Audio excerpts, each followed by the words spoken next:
Hello viewer, मेरा नाम विकास कुमार सिंह है और आप देख रहे हैं विकास कुमार सिंह टेक 8 चैनल।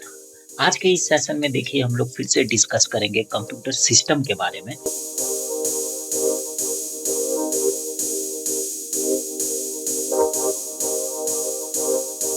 अभी से पिछले 8-10 वीडियो में कंप्यूटर सिस्टम के बारे में ही डिस्कस किया हुआ है। मैंने देखिए शुरुआत इसी वीडियो से किया था, जबकि मैंने आपको बताया था कि हमें अपना सीपीयू में जब भी हम असेंबल कराते हैं तो हम क्या-क्या चीज़ों पे ध्यान देते हैं। तो हम एसएमपीएस लगाते हैं, प्रोसेसर देखते हैं, ग्राफिक कार्ड देखते हैं, हार्ड डिस्क देखते हैं, मदरबोर्ड देखते हैं, रैम देखते हैं। साथ में मैंने आपको ये भी समझाया था कि हम जो मदरबोर्ड देखते हैं, प्रोसेसर देखते हैं और रैम देखते हैं, वो ये तीनों चीज़ें एक साथ देखते हैं कि तीनों चीज़ें एक दूसरे के ऊपर में निर्भर रहती है।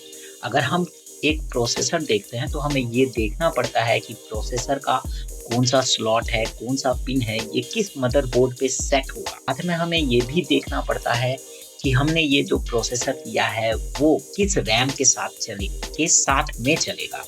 DDR3 के साथ में चलेगा कि 4 के साथ में चलेगा कि 5 के साथ में चलेगा। तो इन चीज़ों को हमें देखने के बाद ही हमें हर चीज़ों के बारे में डिसाइड करना पड़ता है कि हम क्या-क्या चीज़ लेंगे।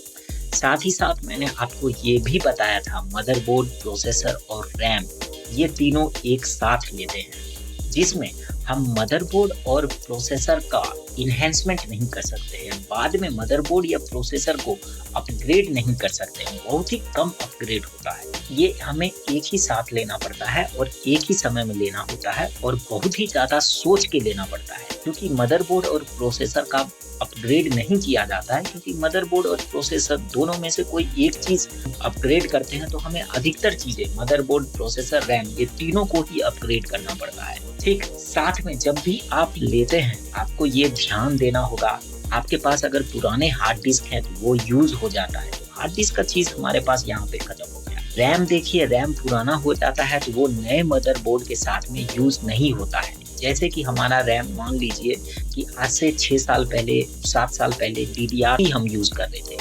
अगर हम DDR4 रैम लेते हैं तो DDR3 का मदरबोर्ड मार्केट से पूरी तरह से खत्म हो जाता है, वो हमें मिलता ही नहीं। इस हिसाब से अगर हम मदरबोर्ड भी चेंज करते हैं तो हमें रैम चेंज करना पड़ता है और हम मदरबोर्ड भी चेंज करते हैं तो हमें प्रोसेसर चेंज करना पड़ता है। तो ये तीनों एक साथ ही रहती है और ये एक ही बार हमें एकदम देख के अच्छे से देखने के बाद ही ये लिया जाता है। तो जब भी आप लेते हैं आपको इन तीनों पे विशेष ध्यान देना पड़ेगा, मदरबोर्ड पे, प्रोसेसर पे। साथ में आप ये भी जानिए कि ग्राफिक कार्ड जो है वो भी रैम की तरह का ही होता है, वो भी DDR3 होता है, DDR4 होता है, DDR5 भी होता है, लेकिन थोड़ा-सा बेनिफिट ये है कि ग्राफिक कार्ड के स्लॉट ऐसे होते हैं कि जो नया मदरबोर्ड भी आता है तो हमारा पुराना ग्राफिक कार्ड उसमें सपोर्ट कर जाता है। ये ग्राफिक कार्ड जो लगता है वो PCI स्लॉट पे लगता है और PCI स्लॉट चाहे वो मदरबोर्ड कुछ भी हो, किसी भी कंपनी का हो, PCI स्लॉट सभी में लगभग बराबर ही रहते हैं, लगभग सेम ही रहते हैं। इसलिए ग्राफिक कार्ड हम पुराने भी नए मदरबोर्ड के साथ यूज कर सकते हैं। साथ में आप पुराना कौन-कौन सा चीज नए चीजों के साथ में यूज कर लेते हैं, हम ये चीजों को फटाफट समझ लेते हैं। आपके पास अगर SMPS है तो आप पुराना SMPS नए मदरबोर्ड के साथ में यूज कर लेते हैं। एक ही बार अगर आप अच्छा SMPS खरीदते हैं, SMPS सस्ते भी होते हैं, महंगे भी होते हैं, डिपेंड करते हैं कि आपका मदरबोर्ड कैसा है, उस तरह का हमें SMPS खरीदना पड़ता है। साथ ही साथ हमें ये भी देखना पड़ता है, अगर हमने SMPS अच्छा लिया 450, 550, 650 सीरीज में लिया तो वो SMPS हमारा कई सालों तक चलता है, करीब 15-20 सालों तक एक SMPS चलता है। उस SMPS का कीमत ज़्यादा होता है, करीब 5,000-6,000 से नॉर्मली स्टार्ट होता है और हाई बहुत जाता है 20,000, 30,000। आप कितना भी महंगे चले जाए उनमें फैसिलिटी ज़्यादा होगी, काम वो एक ही तरह का किया है। SMPS के लिए आप मेरा डेडिकेटेड वीडियो है SMPS का, वो आप जाके देख लीजिए। SMPS हम यूज़ कर सकते हैं, पुराना SMPS नए मदरबोर्ड पे, नया CPU जब भी बनाते हैं पुरानी चीज़ें में SMPS यूज़ हो जाता है। हार्ड डिस्क भी पुराने जो हैं वो नए के साथ में यूज़ हो जाता है, लेकिन इन चीज़ों को हमें एकदम अच्छे से देख के खरीदना पड़ता है। तो इन चीज़ों को खरीदने से पहले आपको सोचना पड़ेगा, देखना पड़ेगा, जानना पड़ेगा कि हम कैसे लें, किन चीज़ों को लें जो कि आगे 6 साल, 7 साल, 8 साल तक वो चलता रहे, वो पुराना नहीं। हम आने वाले सीरीज़ ये खुद ही जानेंगे।